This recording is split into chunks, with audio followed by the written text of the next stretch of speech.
Genesis chapter 34. 1. Now Dinah, the daughter Leah had borne to Jacob, went out to visit the women of the land. 2. When Shechem son of Hamor, the Hivite, the ruler of that area, saw her, he took her and raped her. 3.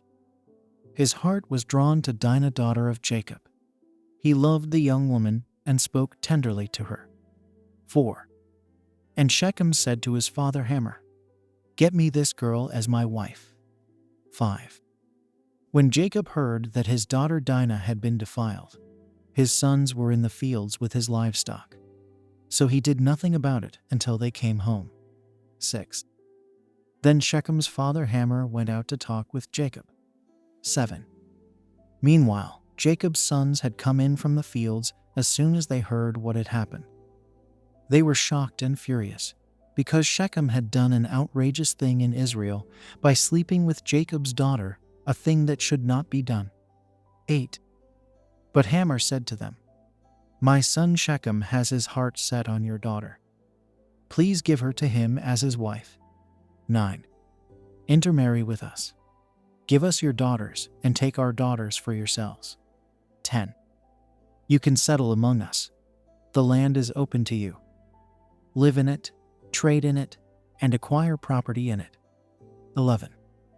Then Shechem said to Dinah's father and brothers, "Let me find favor in your eyes, and I will give you whatever you ask." 12. Make the price for the bride and the gift I am to bring as great as you like, and I'll pay whatever you ask me. Only give me the young woman as my wife. 13. Because their sister Dinah had been defiled, Jacob's sons replied deceitfully as they spoke to Shechem and his father Hamor. 14. They said to them, "We can't do such a thing. We can't give our sister to a man who is not circumcised. That would be a disgrace to us." 15. We will enter into an agreement with you on one condition only, that you become like us by circumcising all your males. 16. Then we will give you our daughters and take your daughters for ourselves.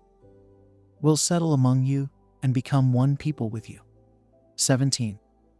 But if you will not agree to be circumcised, we'll take our sister and go. 18.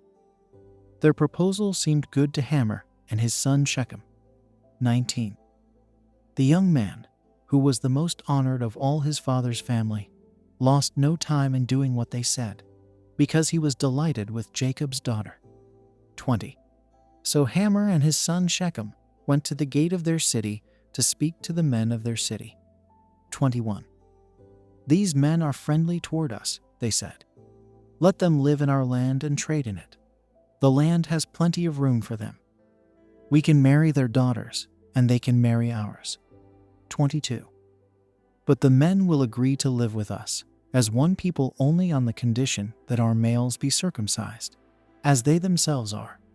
23. Won't their livestock, their property, and all their other animals become ours? So let us agree to their terms, and they will settle among us. 24. All the men who went out of the city gate agreed with Hamor and his son Shechem, and every male in the city was circumcised. 25. 3 days later, while all of them were still in pain, 2 of Jacob's sons, Simon and Levi, Dinah's brothers, took their swords and attacked the unsuspecting city, killing every male. 26. They put Hamor and his son Shechem to the sword and took Dinah from Shechem's house and left. 27. The sons of Jacob came upon the dead bodies and looted the city where their sister had been defiled. 28. They seized their flocks and herds and donkeys and everything else of theirs in the city and out in the fields. 29. They carried off all their wealth and all their women and children, taking as plunder everything in the houses. 30. Then Jacob said to Simon and Levi, "You have brought trouble on me by making me obnoxious to the Canaanites and Perizzites, the people living in this land. We are few in number, and if they join forces against me and attack me, I and my household will be destroyed." 31. But they replied, "Should he have treated our sister like a prostitute? Thank you for listening to the Word of God. To God be the glory.